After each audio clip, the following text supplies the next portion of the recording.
When I was 12, my family moved to a newer house about 10 miles away from where I grew up. The house was 7 years old, and no one had ever died there. From the start, I would hear footsteps in the carpeting, and I always felt that I was being watched, especially when I played her piano. That was the extent of my experiences until I was in my early 20s. One evening, my sister and I were sitting in the den talking. It was spring, and the temperature was perfect, so all the windows were closed and the air was off. Suddenly, in the back of the room, where there were a lot of plants sitting together, one plant in the middle started shaking furiously.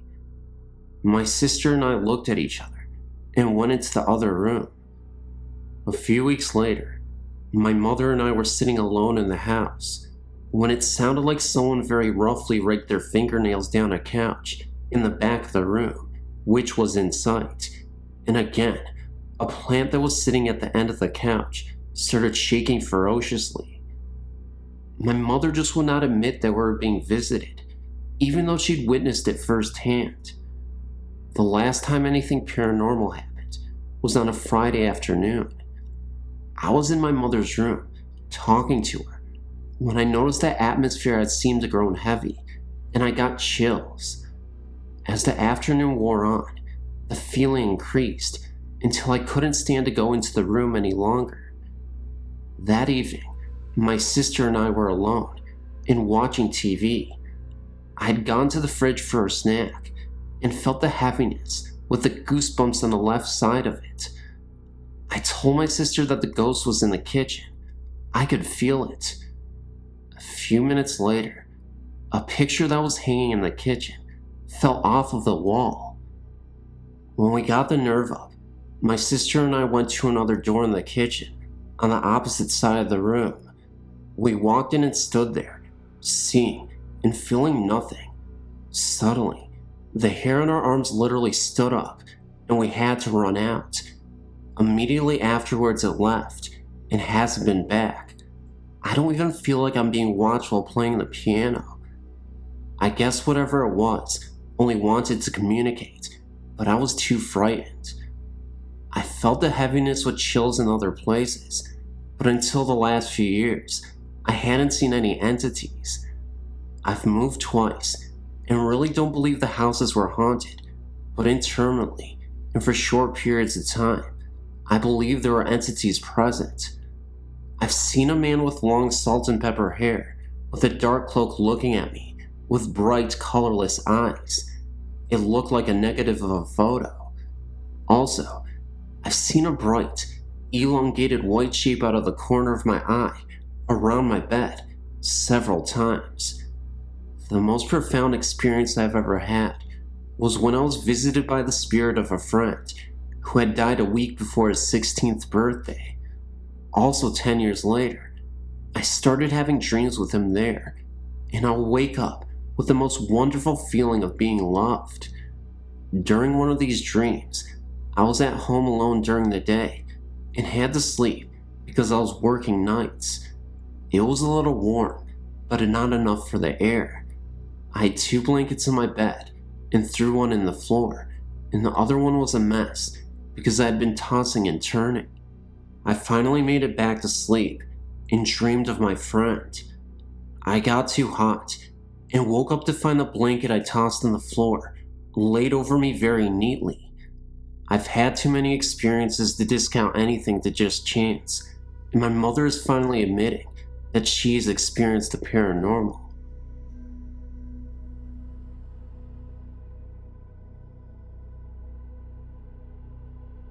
I live in Tucson, Arizona. Shortly north of the city lies Mount Lemmon. This peak is a great forested 7,000-foot getaway from the desert city. I had my brother and 2 friends over at my place at about 1 a.m. a few months ago, and after a few hours of boredom, we decided to go to Mount Lemmon and enjoy some nice, cool night air. I would often take the 45-minute trip to wind down and watch the stars, so this is a very familiar place. The trip started off very normal. Our first stop was without occurrences. The next stop, I became mildly aware of a presence. This is nothing new to me, however, so I ignored it. By the third stop, we got out again. My brother and our friend Steve stayed in the car, and my friend Thea and I went for a walk. After a short discussion about friend trouble, she interrupted and said she kept seeing a shadowed figure from the top of a nearby peak. I told her that something was watching us, but not to worry, because I didn't sense hostility. We started the walk back and kept hearing the sound of scattered gravel and an extra set of footsteps on the other side of me. This was at first amusing, because we knew at this time we had gained a friend that was not from around here.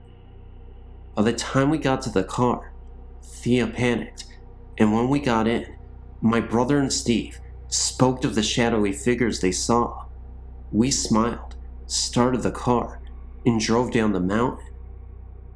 As we spoke about what we saw and what we felt, it was decided that we would stop again. We pulled off at a scenic view of a canyon area where we found a newer Ford Bronco with the engine running, the dome light on, and no one in or around the vehicle. This was unsettling, but could surely be explained, no matter how far-fetched the explanation. We stayed here for about 10 minutes. After the first couple of minutes, my brother and I simultaneously noticed a large dark mass above the peak where we were being watched earlier. Thea saw the figures on the top of the peak.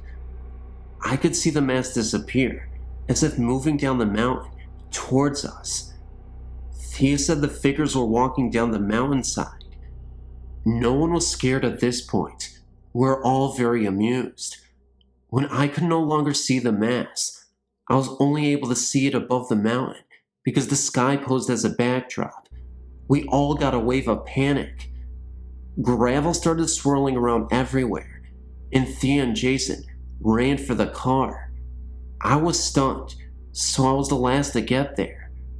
Jason entered the car from the other side, but his heavy trench coat was flipped over his head as he opened the door.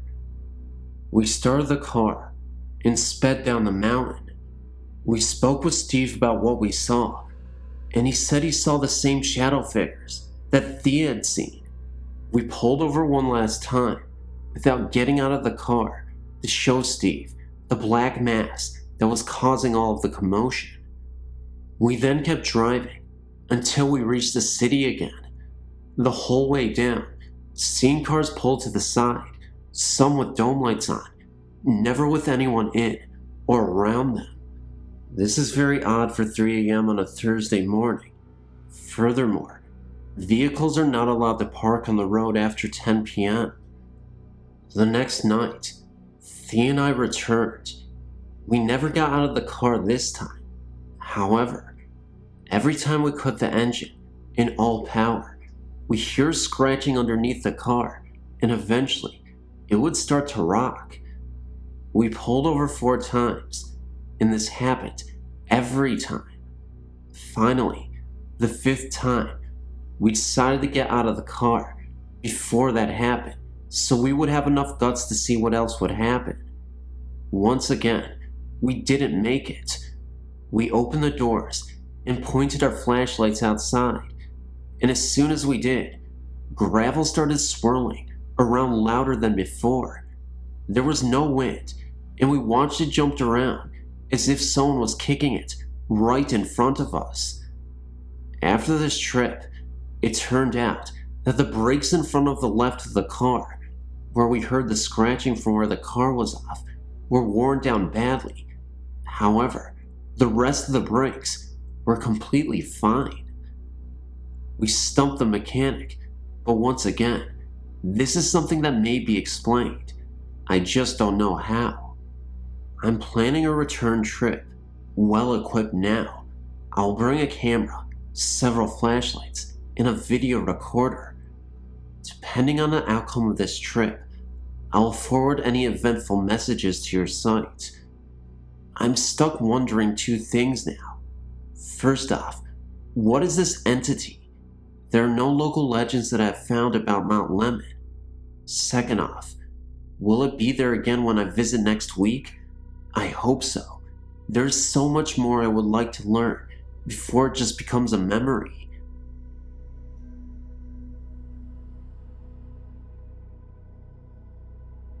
I was stationed at Ford Island, Pearl Harbor, Hawaii, in the early 1980s. I was a corpsman assigned to the hospital there, which at the time was only an aid station, kept there because of the brig on the other side of the island. I spent many nights in the large hospital, alone. They only used a small area in the ER. All throughout the night, you could hear people moving around, and doors opening and windows closing. I would walk around looking for the source of the sounds, but no one else was there. Many people died there December 7th, and many years after that. More than one night, I woke up thinking someone was watching me, and a few nights, I was awakened by the sound of the ER doors closing by themselves. I'd even seen the presence of an old man wandering the halls from a distance, except it looked like he was floating and was missing a leg. There was always this hospital room that smelled rancid, even though it was supposed to be the cleanest room. Every time I'd walk by there, I'd see a dark fog sitting there through the corner of my eye. I would then completely look into the room, and the fog would disappear instantly. I've never written about this before. There were about 20 others who had duty there, and some men and women would pay me to take their duty so that they would not have to sleep there.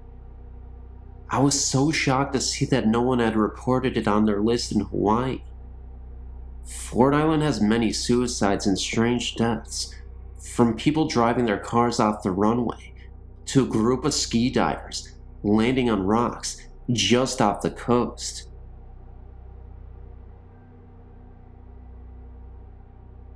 My husband and I took our 2 children to Florida to visit his parents this past Christmas. Since his parents live in a small 2-bedroom condo, there wasn't room for all of us to sleep there. My mother-in-law has some friends with a condo about 3 or 4 miles from our building, and they primarily use it for furnished rental. It happened to be unoccupied at the time, so she made arrangements for my husband and me to sleep there. The first night we went over to go to bed, I noticed some dark shadows moving around the apartment, but just out of the corners of my eyes. I've seen spirit shadows before, and they do not look like regular room shadows. They're darker and more solid appearing. I didn't pay too much attention at first, didn't realize what I was seeing, I guess, until I got up early the next morning and went outside onto the apartment's small balcony. I saw something light-colored go through the kitchen and assumed my husband had come out of the bedroom. But when I went back into the apartment, he was in the bathroom and had not come into the kitchen at all. While I was getting dressed, I saw something small and black retreat under the closet door in the bedroom. I thought at first it was a roach, rare, as they are in the nice 5th floor Florida condos. It was not impossible. I pulled back the closet door, and there was nothing in the closet but pale gray carpeting on the floor and empty hangers on the rod. I began to have my suspicions, but kept them to myself. That night, my husband stayed at his mother's with our younger child, and my oldest son, age 13, came back to the borrowed apartments with me since we were going fishing very early the next morning. He put his stuff down in the smaller bedroom, then came out in the hallway and asked me who else was in the apartment. I said we were alone. Why did he ask? He told me he had just seen something go through his bedroom. Well, that clinched it for me, but I kinda brushed it off, not wanting to scare him. I did leave my light on all night though. I saw the dark shadows up near the top of the bedroom door several times. The next night, When my husband and I arrived, I went into the master bedroom, and as I entered the room, I felt this wave wash over me, sort of a combination of curiosity, irritation, and loneliness. Who are you? Why are you here? And where have you been? I decided I did not feel up to trying to communicate with this entity on its terms. Not that I've been very successful with that anyway. So I sat on the bed and spoke aloud and told it I was just visiting, with permission from the owners. I promised to clean up everything before I left. For some reason, I had the feeling that my travel clutter was making it upset, and in return, please, it would not scare me by materializing unexpectedly. After the evening, the place just felt empty. I didn't see the shadows anymore, and had the feeling that whoever it was had vacated or was just trying to stay out of the way. I guess we reached some sort of compromise. I told my husband that I thought there was a ghost in the apartment, and while he scoffed and told me I was crazy, I noticed he spent the remaining 3 nights at his mother's and sent our son back with me. No one has died in that apartment that I know of, but it's in a large building full of retirees, and I'm not sure many residents have passed on over the 30-year life of the building. Maybe someone was just wandering around. I will never know.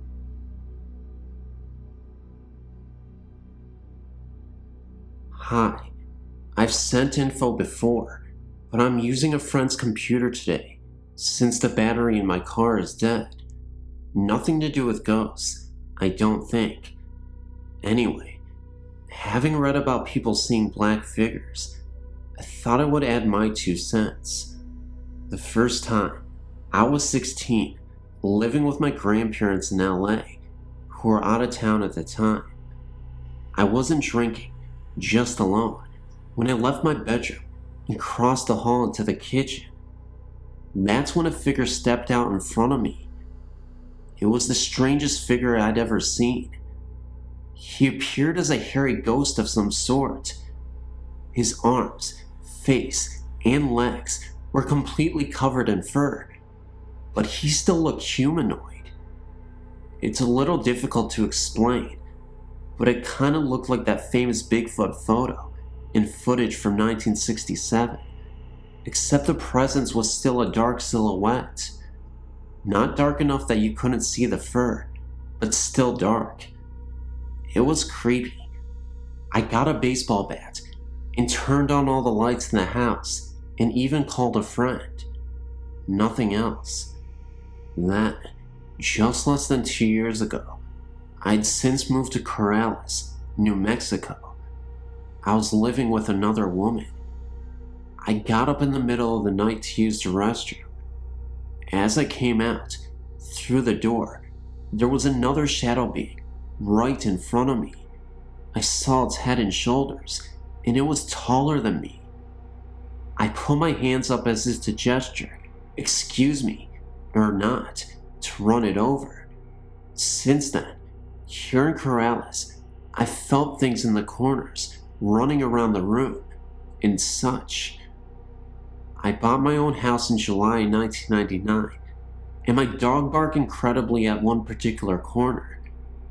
My roommate at the time immediately burned sage, and he stopped. What are these things? I've not seen anything in my place, and the dogs haven't acted weird since. Any ideas? Someone did say that I might have been dimension jumping. Have you heard of this?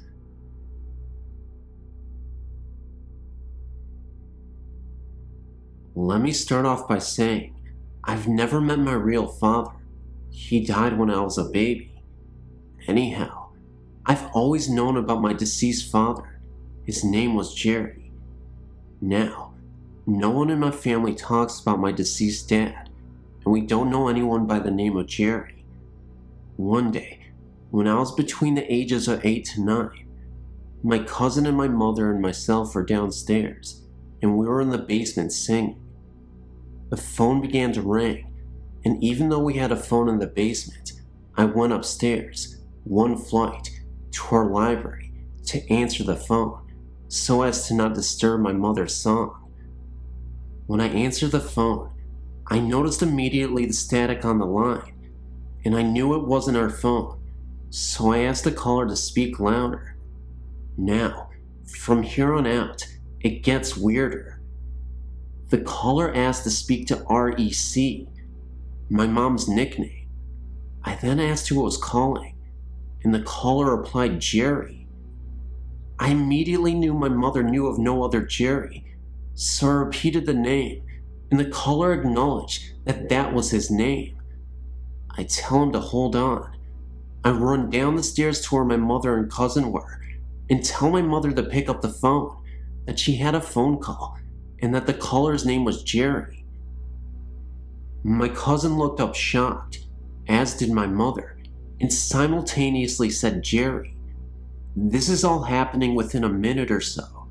So my mother picks up the phone and answers the call, only there is no one on the line now.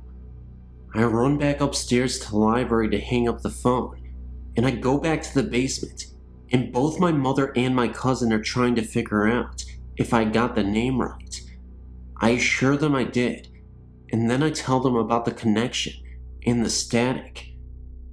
We all just kind of dismissed the call. Only later when I started thinking about it, did I realize that my father never knew me and died very tragically when he was struck by a car. I think he wanted to hear my voice and hear my mother's voice. What I didn't tell my mother or my cousin is that the caller addressed me by my name. I never told the caller my name, but he knew my name. Tamaya. But the thing was, if it was Tamaya or Tamia, then it wouldn't have been possible to have a person in your life unless you understood the strife.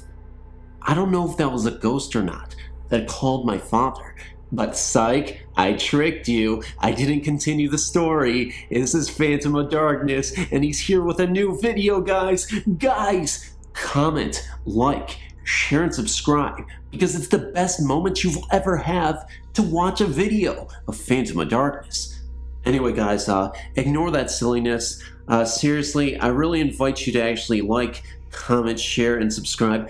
Everything means a lot to me if you do it, so if you're going to share this across any social media, I really appreciate it. But again, thank you so much for commenting and actually being there to support my channel. Even the algorithm might not like me, so that's why I always beg you guys for shares and just, just to enjoy the video. Really, that's mainly the whole point of this. I mean, there's some good stories in here, and hopefully I didn't reread any stories that I did before. Because in this video I felt like I read maybe the first story, so I don't know. I don't want to build any, doubt in your mind and think that you already heard these stories. So if I'm completely wrong, thank God. If I'm completely right, then I'll do better next time, I guess. But guys, I'll see you in the next video. Exhaustion is kicking in, and I sound like a floppy Joe, whatever that means. Not sloppy Joe, floppy. But I'll see you guys, and I love you. Can't wait to hear comments. Can't wait to see you. And just have fun. Bye, I love you.